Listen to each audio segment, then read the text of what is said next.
Hey guys, today we are in 1 Corinthians chapter 9. Now, coming off of chapter 8, where Paul was talking about that they had the right to eat anything, but should they eat anything, right? The idea of the weaker brother. And so here in chapter 9, we get a real world example. Paul uses his life as an example. And he spends much of the chapter saying that he was worthy to be paid to be a pastor. He was worthy that he should have been paid to be an apostle, to go on to share the gospel. But he did not do that because that was not the right thing to do. So ultimately, he had the freedom that the church should have supported him in his ministry. But even though he had that freedom to do so, he chose not to do that because it was the right thing to do. So he's using himself as an example of the weaker brother example that he's been talking about in chapter 7 and chapter 8. And he starts off in 9. He says, "Am I not free? Do I not have freedoms? Am I not apostle? As an apostle, he would have more freedoms, right?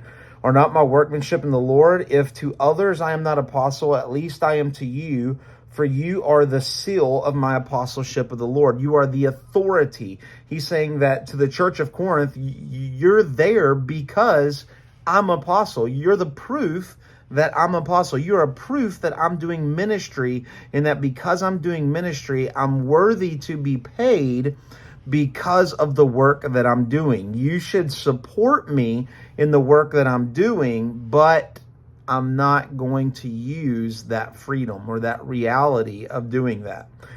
This is the defense to those who would examine me. That word examine me is a legal term. If you're going to look at me, here's what I'm doing. Verse 5, we do not have the right to take, verse 4, do we not have the right to eat and drink? Yes, they can eat or drink anything that they want, right? We have this idea. He has freedom. Do we not have the right to take along a believing wife, as do the other apostles and brothers of the Lord and Peter?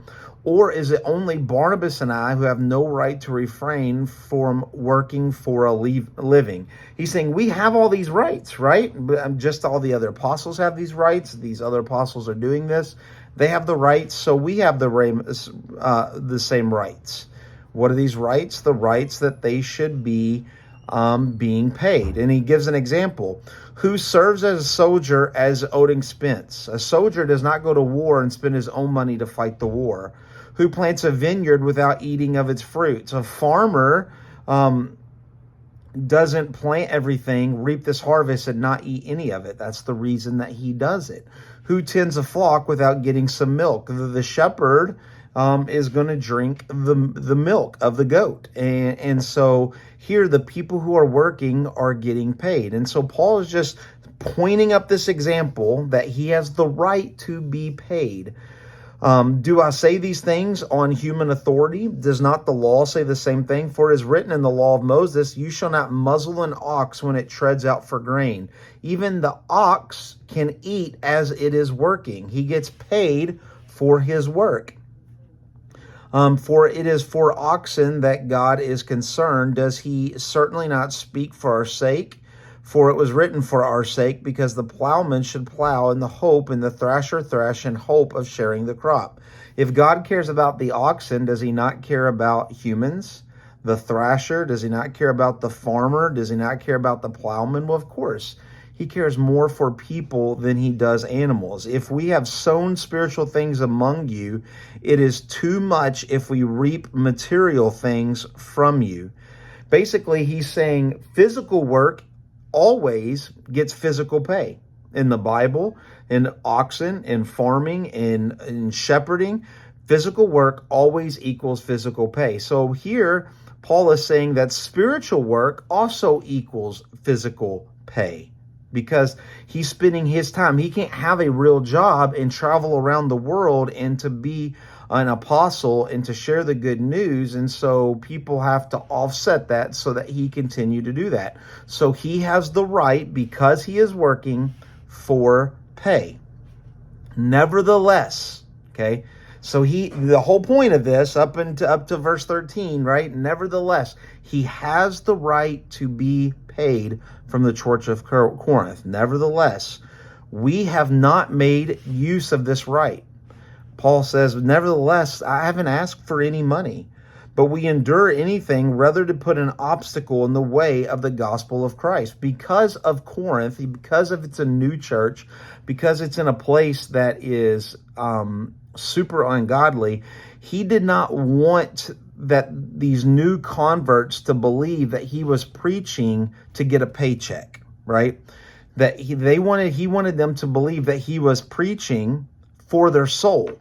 And in order to do that, instead of taking a paycheck for them, being their pastor, being their apostle of teaching, what happened? We learn in the book of Acts that he was a tent maker, that he worked at night doing a blue-collar job so that he could do ministry during the day.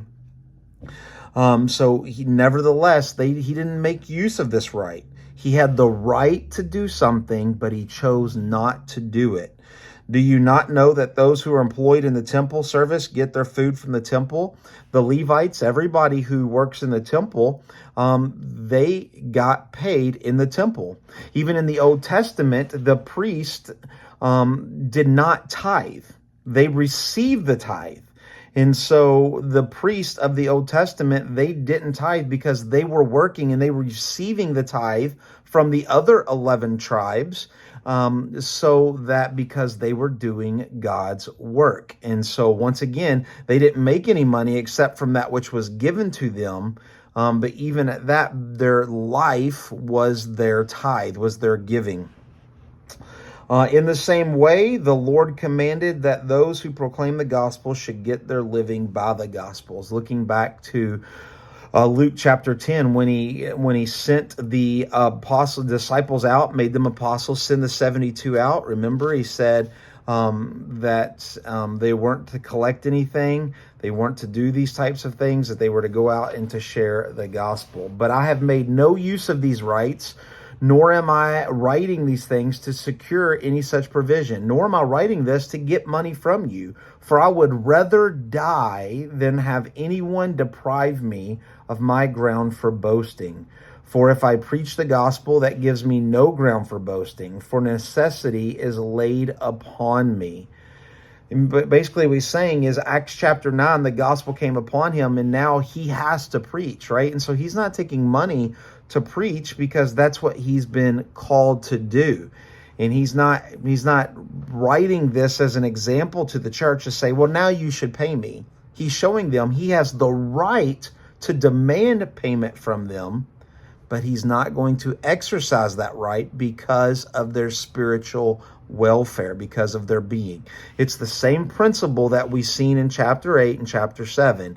In chapter 8, people had the right to eat whatever they wanted, but they should not have because of the spiritual maturity of the weaker brothers. The same thing is happening. Paul is showing an example that he has done. For I am free from all. I've made myself a slave to all that I might win more some of them. To the Jews, I became a Jew. To those outside of the law, I became those outside of the law. To the weak, I became weak. I have become all things to all people. Paul was a Jew to the Jews, even though he didn't have to be a Jew. God had given them freedom. He's brought him salvation. He no longer has to keep the law. He no longer has to keep Sabbath. He no longer has to do this. But when he was around Jews, he did that so that he could evangelize the Jews. When he was around the Gentiles, he did the things that Gentiles would do to bring the gospel to the Gentiles. When he was with the weak, and that means mentally weak, he brought the message to those who were mentally weak.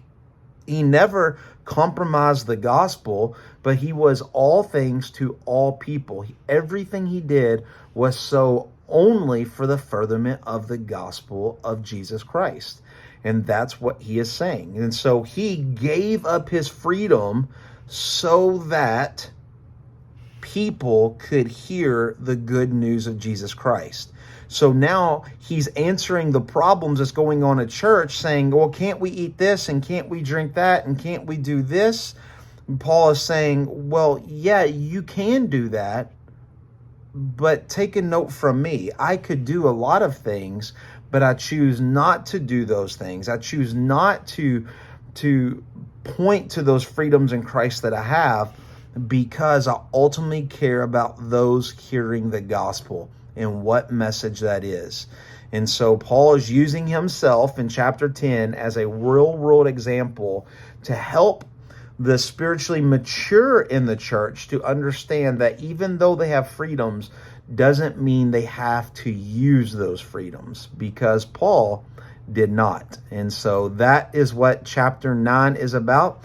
And I hope that makes more sense as you have read chapters 8 and chapter 9. But we will see you tomorrow in chapter 10 when we get a warning about some things that the church is doing.